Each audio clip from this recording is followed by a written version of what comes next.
Okay, so I will kick us off. I'm Steve Glaudet. I'm the president and CEO of the Coalition for Nonprofit Housing and Economic Development. I want to thank everybody for coming out.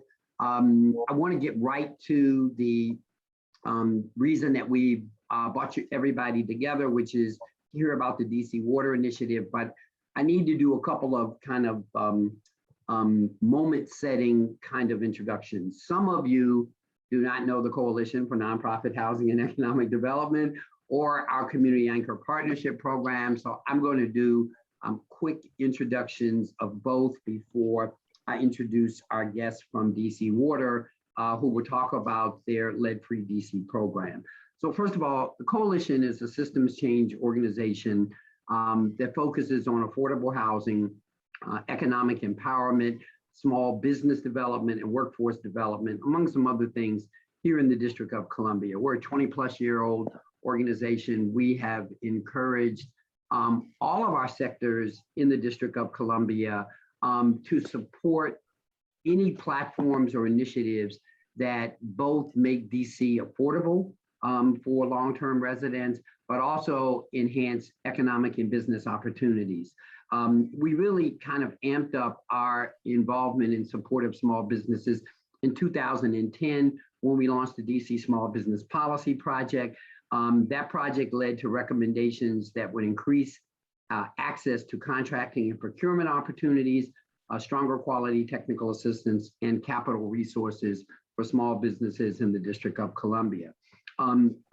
Along the way, as we begin to just see more and more the challenges for residents and businesses in the District of Columbia, we begin to look at market access as both a barrier, a challenge, and an opportunity to help small businesses in the District of Columbia.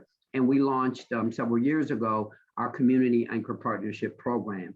That program focuses on procurement opportunities housed in large institutions that include universities, hospitals, and utility companies.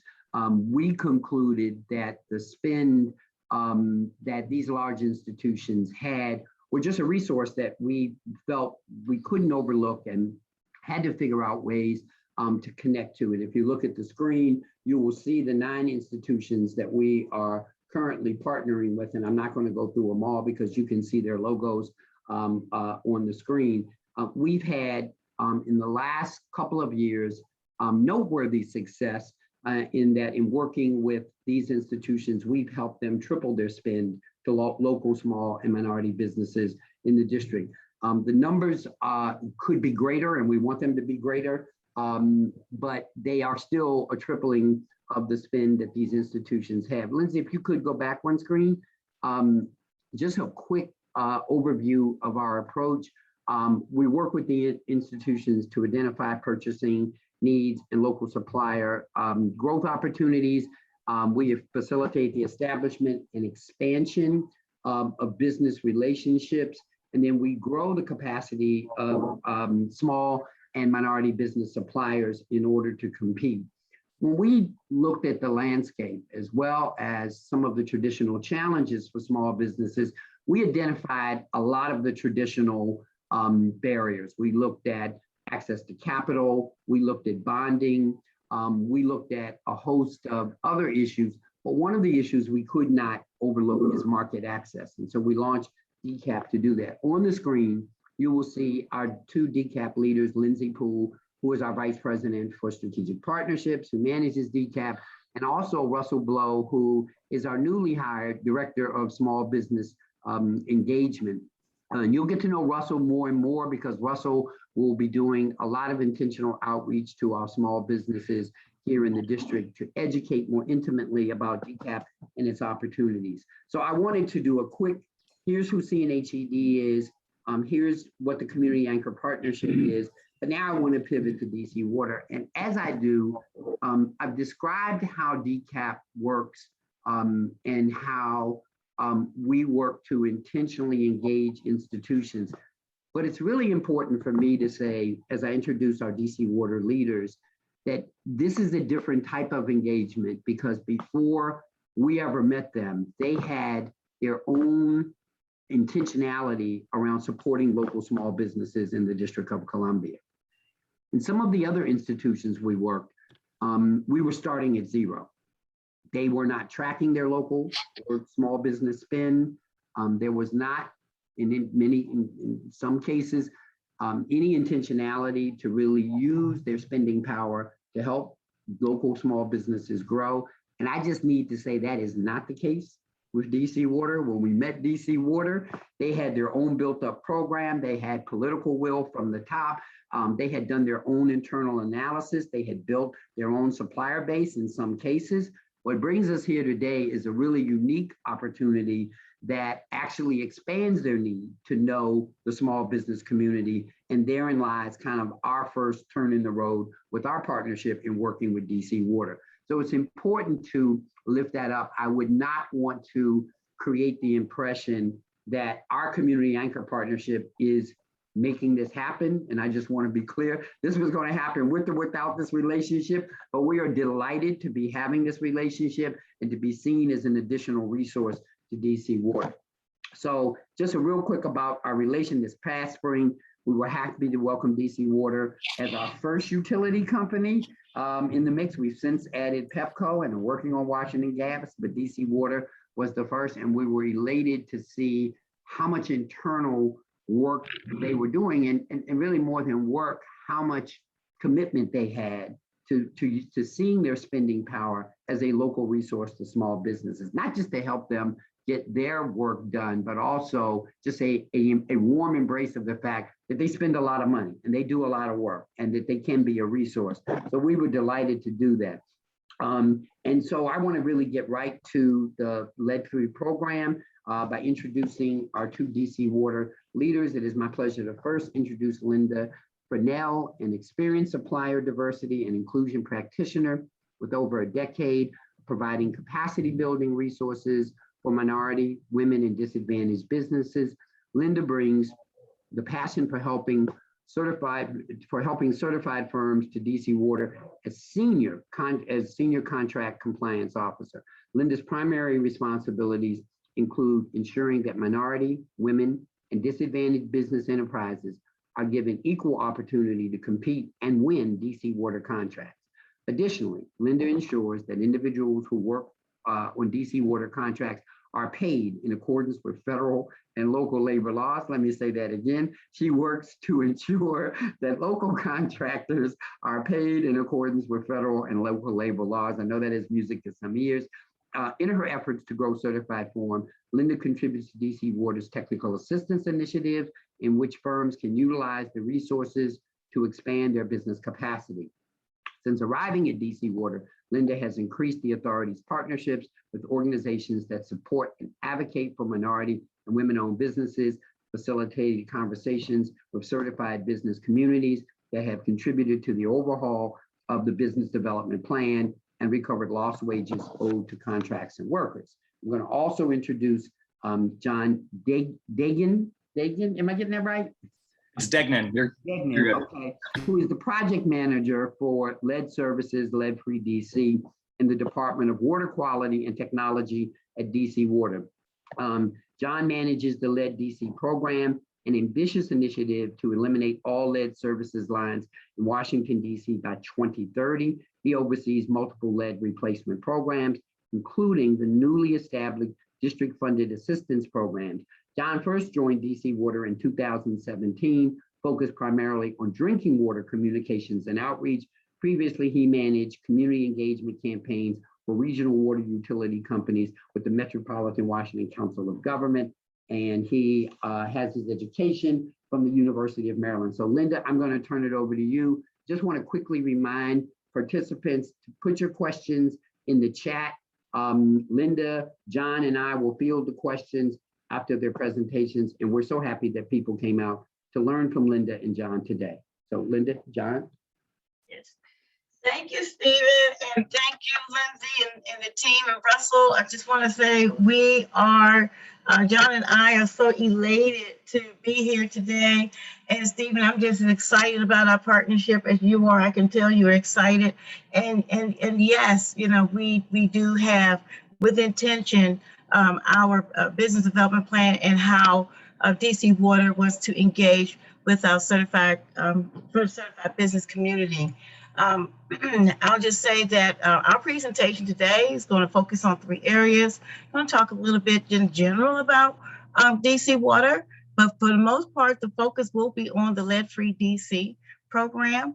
John's going to present that. He's going to talk about the overall program, but also our request for information. You're going to hear me say something about the RFI, which means the request for information that is currently open to receive responses from the general business community. And then he's going to also focus on the procurement schedule, kind of like to let you know what's going on and where we are in the processes and what to look forward to. In between, to give us a little break, we're going to probably answer a couple of questions. I want to remind you that nothing, no major decisions have been made. The only major decision has been made right now, basically, with regards to our next phase is getting responses to the RFI, because we want to hear from you. That is the goal. And so I'm going to ask that we go to the next slide, so I can just, for those of you who are not familiar with DC Water, here's what we do. We provide clean drinking water to over 700,000 customers in the District of Columbia, and also visitors to the District of Columbia. We treat wastewater for about over 2 million people within the District of Columbia, Montgomery, Prince George's counties in Maryland, and Fairfax and Loudoun counties in Virginia. And we have the world's largest advanced wastewater treatment plant called Blue Plains. Everybody, if you're familiar with DC, you're familiar with Blue Plains, when you go out towards the Wilson Bridge, you'll see this, our logo on the right, on the side, and you'll see DC Water. So that's who we are. Next slide, please. And here's what we buy. In addition to what we're going to talk about with the LeadFree DC program, we buy everything from soup to nuts. We are an over 1,000 member team. We also have consultants, and to do all the work that I said that we do, we need partners. And so we have developed through our procurement processes, purchasing opportunities at all levels, whether the micro purchases under 25,000 or the simplified acquisitions up to $100,000, and then of course anything over $100,000 is considered our large procurements. And so you can see, if you're able to see the presentation on the right hand side, we just buy everything. We couldn't even list all everything we buy, so we try to put them in categories. So at another date and time, I'll be glad to come back and share a little bit more information on how you all can engage and how we want to partner with you in our procurement program. Next slide, please. One of the things that how you can really get engaged off the bat is to just go ahead and register into our new supplier vendor portal, which is an Oracle-based application. I have here on this slide, and I'll be glad to share this information with the team, Lindsay, so they can help you get registered into the vendor portal. The reason why we want you in the vendor portal is, number one, that's where all of our procurement processes we're going through. We're not handling any more paper. And so we have a vendor registration. Once you register, you will get access to all of the open solicitations. You'll be able to submit your proposals or bids or quotes through the Oracle, and you will be able to receive news and notices related to any events and new solicitations. For the purpose of our, what we're going to talk about today, there is a solicitation for the request for information. All of that information will be submitted online. All communications for further solicitations, as we get into the more competition, will be conducted through that application and through their respective point of contact. Because it is new, it's just about a year old. We provided training manuals here. That the links are here available. And if you go onto our DC Water website, on our procurement website, you can have access to that information as well. Next slide, please. I want to pause just for a few minutes before John comes, and I want to actually amplify what Stephen said earlier about DC Water's intentionality with regards to our commitment to supplier diversity and inclusion. We are very much committed to ensuring that many of our local, small, disadvantaged and women business enterprises have equitable access to procurement opportunities at all tiers. So we're not trying to say that our MBE, DBEs, or our women business owners should be relegated to just being subcontractors. That is not our vision. And so our vision is to, if you come in as a subcontractor, we expect you to grow and ultimately become a prime contractor. We've developed some of our programs, our procurement programs, that specifically and intentionally provides opportunities for certified firms to be prime contractors. And so, let's start with there. That's what we're committed to. The LeadFree DC program that John's going to talk about, it does present a unique opportunity to engage district businesses, number one, but also that we are expecting our contractors to utilize a variety of innovative strategies to partner with our local certified firms and hire residents in all aspects of this program. So you're going to hear John talk about the different aspects of the program, and so hopefully you'll be able to appreciate why we were saying that. So within the context of the LeadFree DC replacement program, here are what we're expecting with regards to our diversity and inclusion requirements. We will, try to our best ability to have aggressive contracting hiring goals to be established, to make sure, as we said, to be established on all tiers, which includes both the technical and non-technical scopes of work. So whether you can do some of the hard technical work, or whether or not you do something else that supports the technical, whether you stand up or provide office supplies or surveyor services or landscaping services in some areas, we want to hear from everyone that there's an opportunity there for as many people as the scopes allow.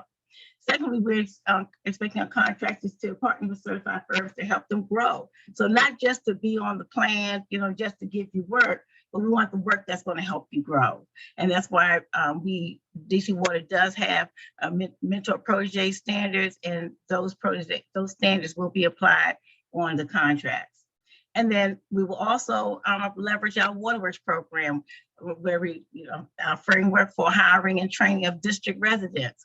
The utilization of mentor internships and apprenticeships will be required to prepare district residents for meaningful jobs and careers. So we're not just looking at a job, but we're also looking for careers. And then, as what we've asked our contractor community to be aware of, that prevailing wages will apply. And then if you want more information about our business diversity and inclusion, it is listed on our website under business diversity and inclusion. And so I am now going to turn the rest of the program over to John, who is our program manager, as Stephen said, and let him talk more about the LeadFree DC program. John? Yeah, thank you so much, Linda. Everyone can hear me? Yes. Good, great. My name is John Deignan. I'm the program manager for LeadFree DC. I appreciate that introduction, Linda. I'll get right to it. If you have any questions about the technical details of the program or anything at all, please make sure you write them down so we can get to them, and I'll leave plenty of time for us to do so. So you can go to the next slide, please. So the LeadFree DC program, it was launched in October 2019, and this is Mr. Gaddis, our CEO and general manager's initiative to eliminate all lead service lines in the district by 2030. It's one of DC Water's most ambitious construction goals. Really exciting to be a part of it. I'm sure you've heard things about federal funding and the infrastructure bill. This all fits into that. So we're really seeing an alignment of federal support, local support, district support for this really ambitious initiative. So there's a lot of different parts, as Linda was saying, to this program.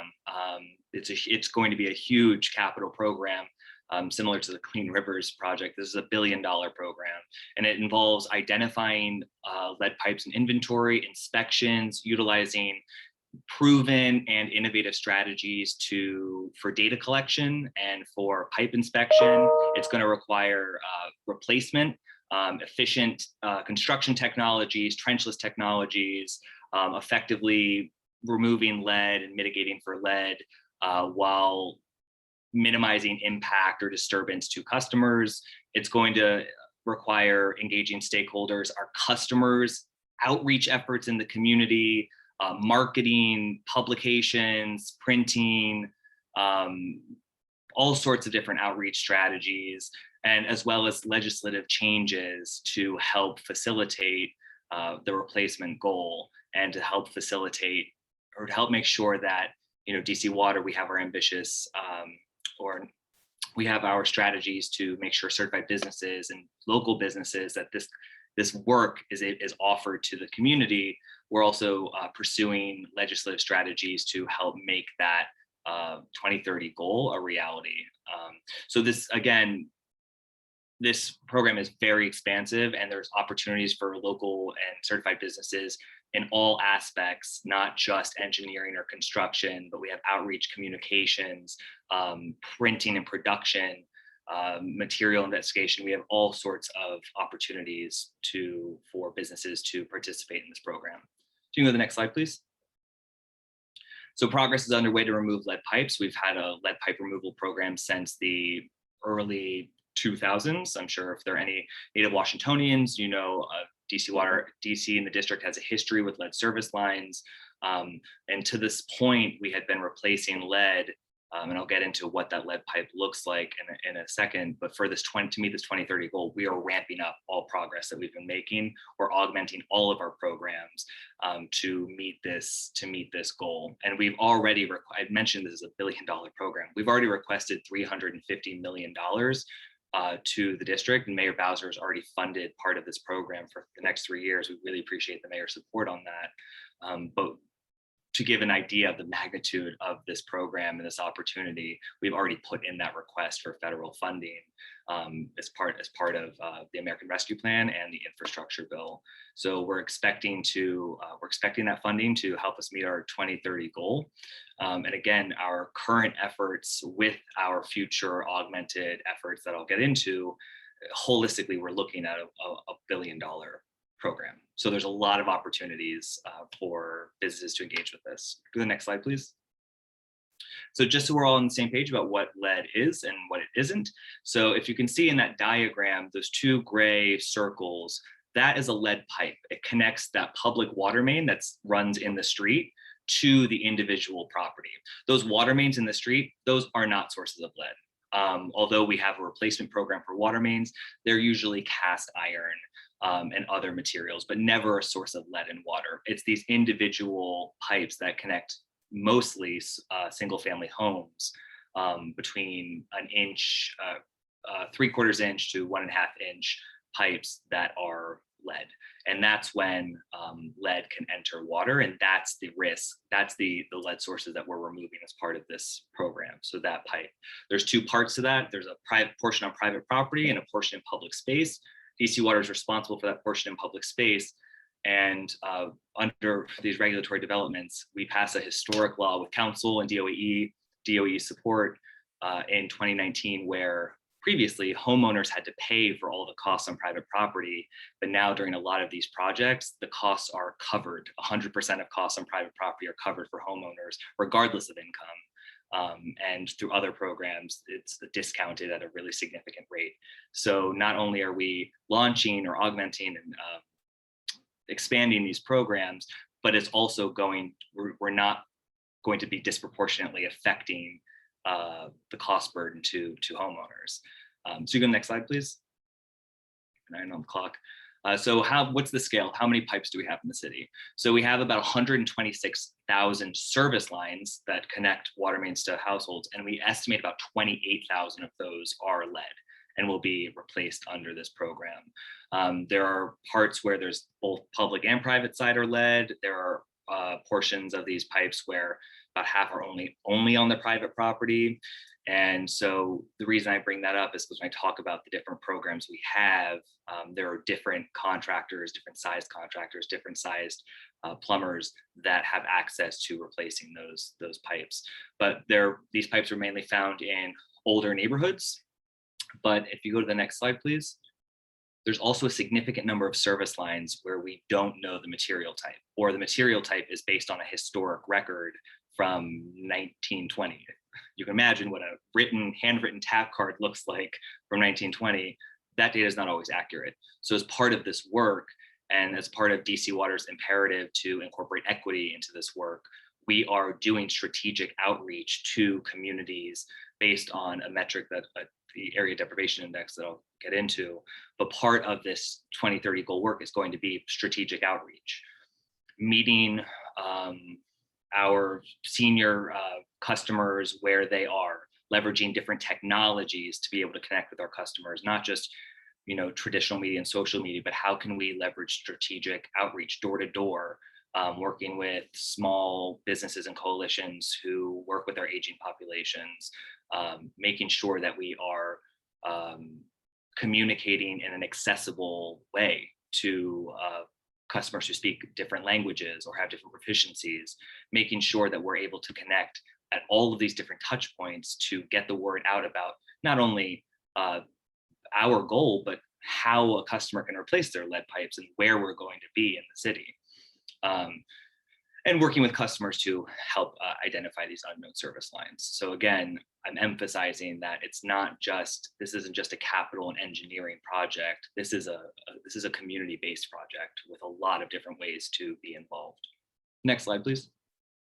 So how are we replacing lead pipes currently? We have 3 programs. Those acronyms, I'm not going to get into the alphabet soup of acronyms, but right now we have those 2 orange programs are customer initiated. So a customer knows they have a lead pipe, whether they go for a free lead test kit or look at our map online where we house all of this information, and they enroll in one of these programs. The lighter orange program, we've partnered with about 15 small plumbers in the district, and these are addressing pipes where it's only lead on private property. And we've helped train these plumbers. We've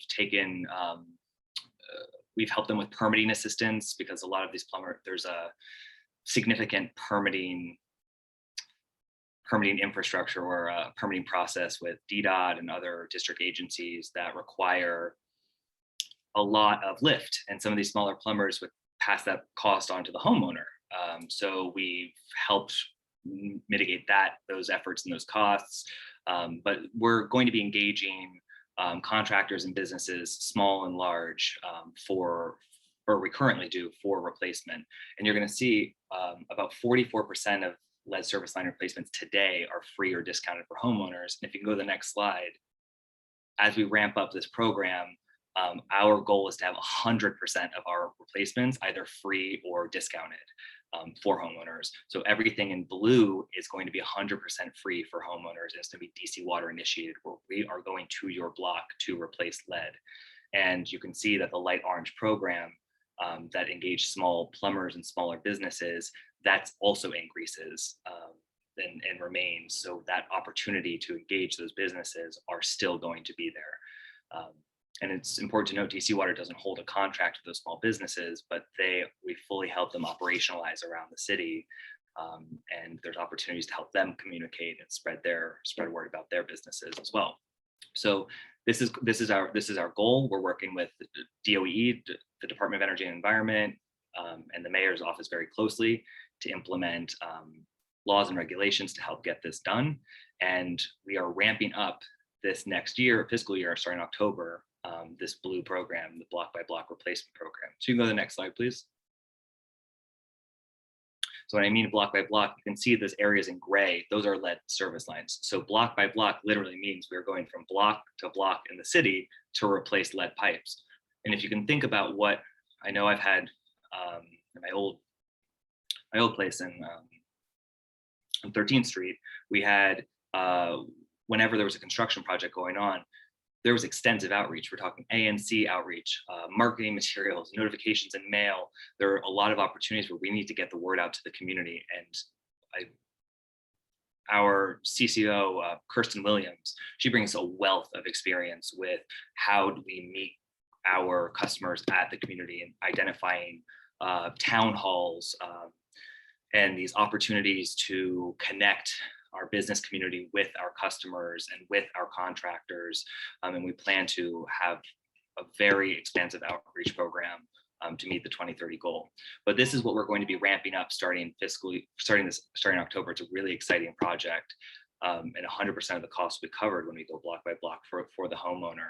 And if you go to the next slide, the way that we're choosing, we're in phase 2 of this program, the way that we're choosing these blocks is based on a model that uses equity data. So one of DC Water's imperatives is to embed equity in our infrastructure decision-making and how we are going to what neighborhoods we're selecting for these projects and how are we investing in our communities. So we are in phase 2 of the program. You can see phase 3 and 4, we're going to be ramping up, replacing thousands of service lines, about 500% of what we're doing today to meet our 2030 goal. If you go to the next slide, please. And one more. I want to save time for questions. Thank you. So our prioritization process is we're using what is known as the Area Deprivation Index. So DC Water worked with the Environmental Defense Fund at American University to partner with a study on equity and lead service line replacements, and looking back at a decade's worth of data of who's replacing their lead lines. And when costs were solely on the homeowner for the private side, it was residents with access to more resources, with more income, with more wealth, who were paying for private side replacements. So that was sort of the impetus with us passing that law, where regardless of income, if we're coming to your block, you get 100% of your costs covered. And now we've used that same measure that we used in that study, the Area Deprivation Index, as well as the density of children, who are a vulnerable population for lead. They're highly affected by lead, as well as the location of daycares and schools. And we've used, in the Area Deprivation Index, is 17 socioeconomic factors that indicate the access to resource for that community. So it uses income, it uses transportation, education, employment opportunities. It's a very powerful tool. So we're using all 3 of those, as well as our water quality data on lead and infrastructure, to create this model that helped us prioritize what areas we're going to first. And the areas that we're going to first, or this model helps us make sure that the projects we're funding in the near term are the projects that are going to have the largest social impact and also the largest impact on water quality. So it's a really novel way that DC Water is approaching this program. And it's a really exciting way to also look at how we can engage community members or community organizations and residents and train them in, like Linda mentioned, the DC Water Works program, how we can build that as we're also prioritizing this model. So it's a really holistic approach to how we're going to be executing this. You can go to the next slide, please. And just so we're clear, this is an example of Clay Street, one of the blocks we'll be doing in this coming fiscal year. I think starting this fall in October. The areas in yellow, this is sort of more of the engineering side of things. The areas in yellow are going to require test pits. So I mentioned that there are a lot of locations where we don't know the material type. So we'll be doing hydro. We'll be soliciting in our requests, or our RFI and RFP, technology like hydro excavation as opposed to hand digging to help identify these service line types, as well as trenchless technologies to replace the lead. So it's going to be helping us improve our data inventory while also eliminating lead at the same time. So it's this 2-pronged approach to our construction strategy. You can go to the next slide, please. So now I'm going to talk a little bit about the RFI and RFP. I am time, we're good.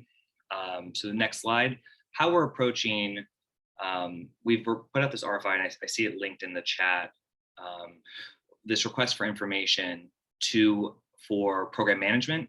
Are there any innovative ways for this planning, design, permitting, and construction management? The RFI also includes a request for information around construction services, construction management, meeting our equity, inclusion, diversity objectives, innovative practices for data collection or prioritization or planning, or any means to help us achieve our equity imperative while also achieving our 2030 lead elimination goal, and innovative ways to finance.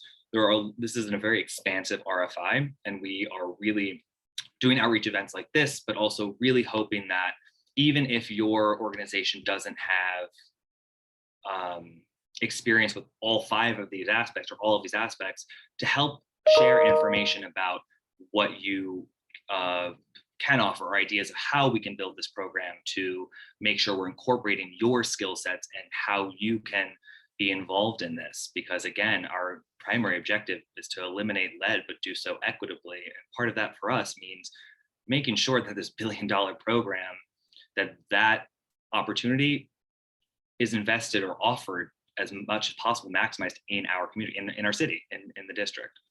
So you can go to the next slide. And yet one more, thank you. So we published the RFI. It's closing August. I think it's next week, and Linda has provided contact information in this deck if there's a request for an extension for your organization to participate. But the way that we've built this is we're doing this RFI so we can better build our request for qualification that we're going to post in October, so we can create a short list of certified firms or qualified organizations to go after to go after the contracts we'll put, or the request for the RFP for in January. And that RFP is going to be for program management services and construction management services. And the qualified firms that will be we'll be looking to fill that request or respond to that request or that solicitation will have these D&I goals and have to have a certain number of certified businesses that incorporate into their business plan when in their proposal. We'll also be putting out in January a contract, an IDIQ contract for lead service line replacement for construction services.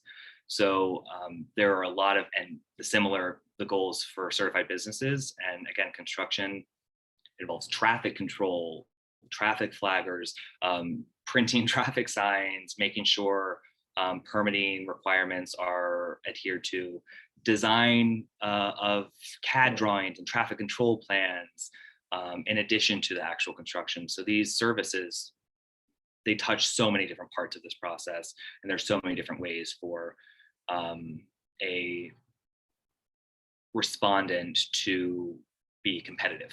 And we're looking for a competitive respondent will have a robust strategy to engage local businesses. That is one of our evaluation criteria. That is our expectation. And that is how we will go forward with selecting who will for these contracts in January. And I see that there was a question in the chat that said, will businesses be allowed to pursue future opportunities if they do not respond to the RFI? The answer is yes, but we also, and Linda, I'll let you, but we do want to make sure that, again, a response to the RFI indicates that you're interested in these LeadFree DC business opportunities. So while we are looking at further events to help connect these certified businesses or smaller businesses with our other interested applications, it's important that you register for Oracle and respond to the RFI so we know that you're interested. So even if you can't answer or offer expertise for all of this, it's important to make yourself known and make yourself, we really encourage you to respond so we know we can share this information with your business. Yeah, I wanted to piggyback on you a little bit, John, with regards to the RFI. Please do not underestimate the importance of getting your feedback on the RFI. DC Water has made it very easy that if you don't want to answer any of the technical questions and on either side, but you may want just to address, the diversity and inclusion. We want to know, what do you think about, certain goal setting? What would you recommend the contract goals could be? What would you recommend? So there was a question in there asked about what would the workforce needs be? We want to hear from you. We want to hear if you take a look at the RFI and you can say, gee, you're going to need this and this and this. You heard John talked about some of the level of some of the work that's going to be as a result of this. What does that look like? So we want to hear from you. This is probably one of the most easiest RFI process I think I've ever seen, and open RFI processes I've ever seen. And even so, if you want to upload your capability statement in response to just letting us know that you're interested, they've made it easy for you as well. And so like John said, in the end, at the end, there's a slide there of someone who can help you, on that end. I think there's another question. Well, before we get into and let me go in and I'll kind of tee up the questions and kick them to you. There are two things points that I just want to make, and this has to do with the broader work that we've done around these moments and these opportunities. And I really think it's important to lift them up. And Linda and John, these are some things that I think I can say, and I'm not so sure that you should. But one, in doing this work, when we found out about this project from the vantage point of what we've been trying to do with the small business community broadly, our hearts dropped. And I mean that in a good way. We were like, finally, here is a elongated body of work that could represent sustained business for a period of time. Some of our wins in promoting small businesses with large institutions have been very episodic. I'll give you a really concrete example. We had a Ward 7 maintenance company that we helped get a contract on one of our universities to clean during the summer their meeting rooms and their meeting rooms, their conference rooms, and their classrooms. And it was great. They hired 25 more people. But when the school season started and after that work had been done, they had to figure out what to do with these new hires because there wasn't a sustained body of work. When we learned about this opportunity, and if I'm doing my math right, we have 8.5 years of work in front of us to get this done. This represents the kind of opportunity that can really platform growth for these businesses. So I just need to lift that up. This isn't a one and done or a pop and stop. This is an elongated body of work, which I hope those of you on this call find appealing. The other thing that I just have to say is that when you get into this type of opportunity, I just want to urge you to be strategic about your price. And again, this is something I can say, Linda, I'm not so sure you or John want to raise the point, but we've teed up people for opportunities like this, and they haven't always seen that this is a long game, and that some of your normal pricing approaches may keep you from getting in the door, but if you're flexible and you're strategic with it, you can get in the door and you'll make it up over time. You'll make it up in volume, but make yourself competitive as you come in the door. So I just wanted to lift up those two things, Linda and John, because they're reflective of some of our other experience in doing this work. And I think it's important for businesses to have that perspective. Linda, you were getting ready to respond to another question. Did you have that question, or do you want me to scroll through? Oh, yes. I think Lindsay asked John to clarify that the RFI is only for construction utility contractors. And I would say no. Isn't that right, John? Yes, correct. The RFI is not just for construction and utility contractors. You don't have to provide information about that if those aren't your experiences or that's not your expertise, but we're looking for all businesses who think that they have a role to play in that. And that's why we're mentioning other from graphic designers and communication strategists and printing and all the way to the engineering and the construction and the material providers and the technology companies, the data companies, there's room for everybody to deliver information in this RFI. And that's why we really encourage everybody to participate.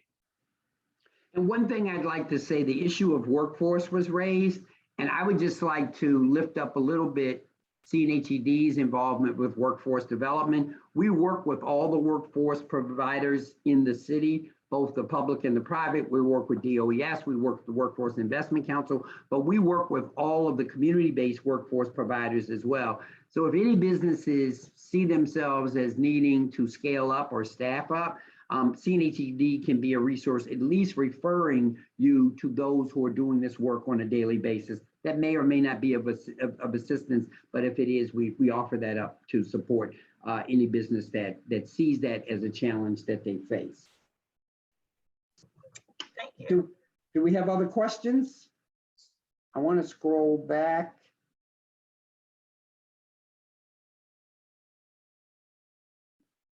as people may be thinking about questions, there were a couple of housekeeping things. One of the things I realized when I'm not the show, I always miss something that I should have said. So one of the things that I just wanted to mention about our community anchor partnership, it is heavily supported by the District of Columbia. It's championed on the City Council by Councilman Kenyon McDuffie, as well as Chairman Mendelson and other members of the Committee on Economic Development. It's co-convened by the Deputy Mayor for Planning and Economic Development, John Falchecchio, and his team. And one of our community partners is actually on this call, and that is DSLBD, the Department of Small and Local Business Development, specifically their PTEC office, which is their Procurement and Technical Assistance Center. Milton Gertman is on this phone. He also represents another public service to help people build their contracting capacity. So Milton, thanks for being on the call, and I wanted to mention that. And then one more thing I'll mention, and then we can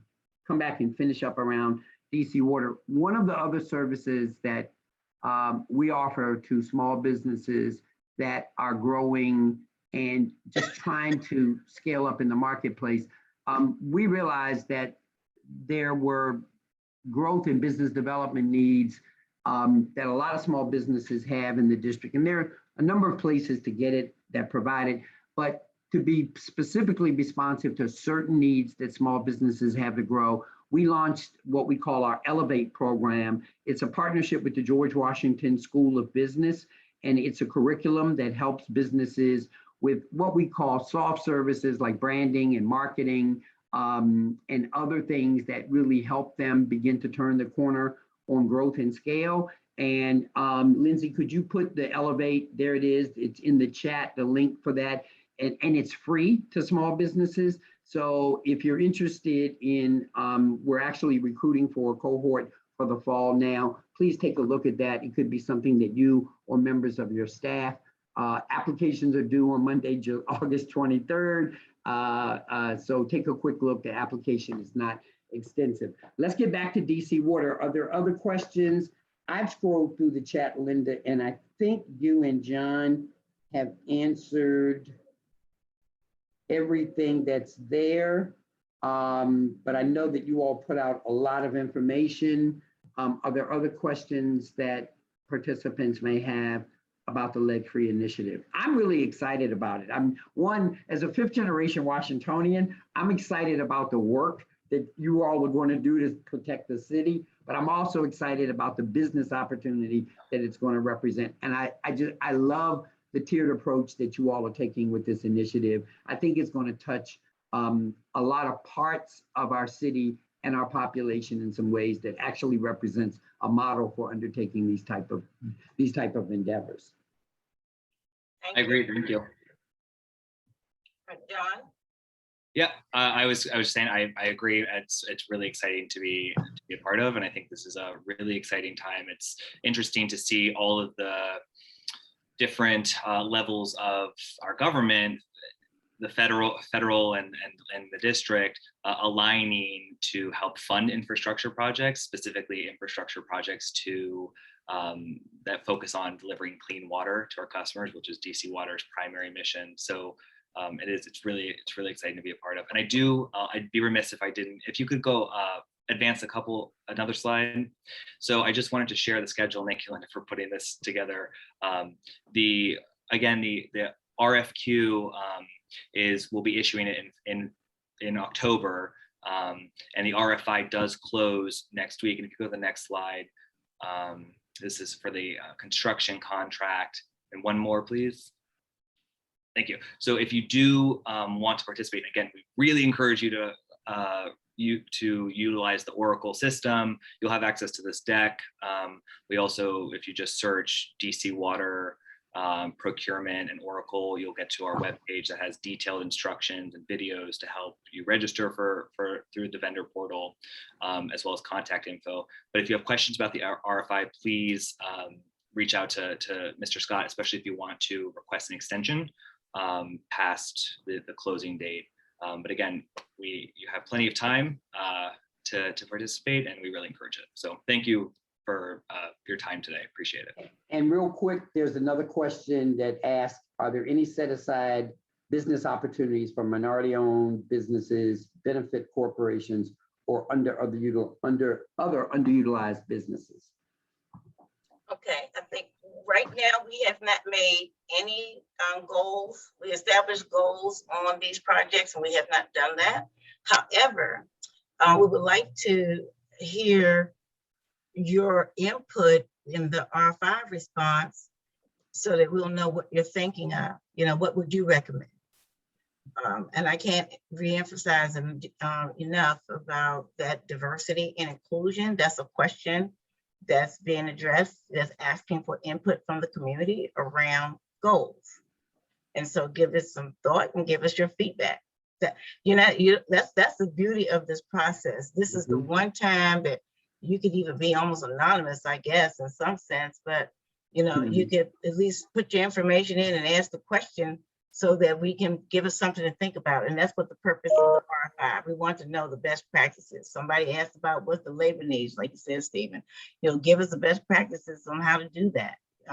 We have our ideas, but we don't know everything. And so this is a whole community partnership and a process at this stage to find out what would the community like for this big program. What would you like to see? We'll mull it over, and then we don't know what's it going to look like, but at least give us your input so we can have an opportunity. And again, if you need more time to look at the RFP, send a note to Mr. Scott and ask him to do that. Linda, I appreciate you and John continuing to lift that up, and I'll do this as a reverse pain point. How many times have we seen an RFI, an RFQ, or something like that come out, and we do this, we scratch our heads and we say, why did they put that in there? Or why didn't they put that in there? And we're walking around debating whether to respond, whether to invest in developing a bid or whatever the case may be. And I just think it's kind of refreshing that you all understand that dynamic and you're willing to let people inform what ultimately they will have to respond to. I don't think people should take light of this moment. And the other thing is that the learning that opportunity this represents for the industry to learn from the community is something that can actually set new standards and a new model of approach. So I want to encourage the audience to take this opportunity seriously and give your best thinking, whatever it may look like, so that DC Water has a wide range of responses to react to in finalizing what is ultimately to come. So thank you for lifting that up again, Linda. And there's another question. Will CVE certification be a requirement? Again, well, first of all, it's throughout our procurement programs that we have, there are geared towards certified businesses. So I'm not going to say what's going to be required now or not, because we haven't made that determination yet. However, give us some feedback. What do you think? What do you think would be appropriate? How would you like for us to approach that? And send that question into, or that response, into the RFI. Give us some feedback on that. What would you like to see? And I'll say that we did our due diligence when planning this program the past year. We did a survey of all of the major utilities, like 18 of them across the US, to get their best practices with their lead replacement programs. Because I'm sure you've read in the news, there have been lead replacement programs that have been completed in 2 years, which prioritized efficiency. And there are other programs that have longer spans that are prioritizing a multidisciplinary way to replace lead. So we've engaged with our colleagues at these utility level, and now we want to hear the best practices from our community. So when we then are going to take both information to successfully build a program that is sustainable, but also meets the goals of who we're serving, our customers, district.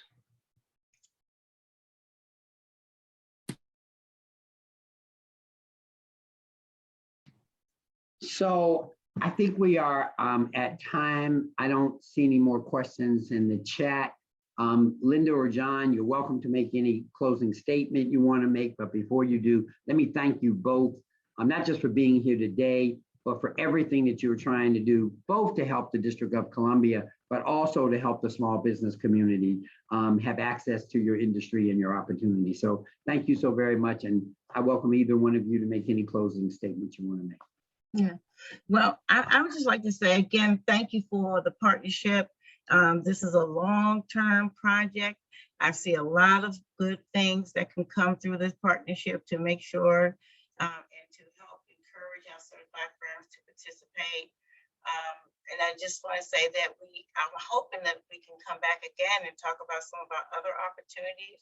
I am sharing information, procurement information with Lindsay and her team, the DCAP team. And so, we can talk about those at another point. But, thank you so much for having John and I. And we certainly are looking forward to hearing from your constituents and my neighbors, I'm a DC resident, and my neighbors, and to hear what you would like to see come out, as a result of this program. John? I'll just echo what was said. We really appreciate the opportunity to engage with you all today, and we're really excited about this program. And I'm really excited for just the wealth of knowledge at DC Water to build something that just works and helps us help our community. It's a privilege to be a part of this program. And if we'll send out our contact information. Again, last plug, we really encourage you to respond to the RFI. But thank you again for the opportunity. Appreciate it. And we'll make certain that everybody gets all of the stuff that was put in the chat by you, Linda and John. We'll make sure they get all the links and all the other contact information that you provided.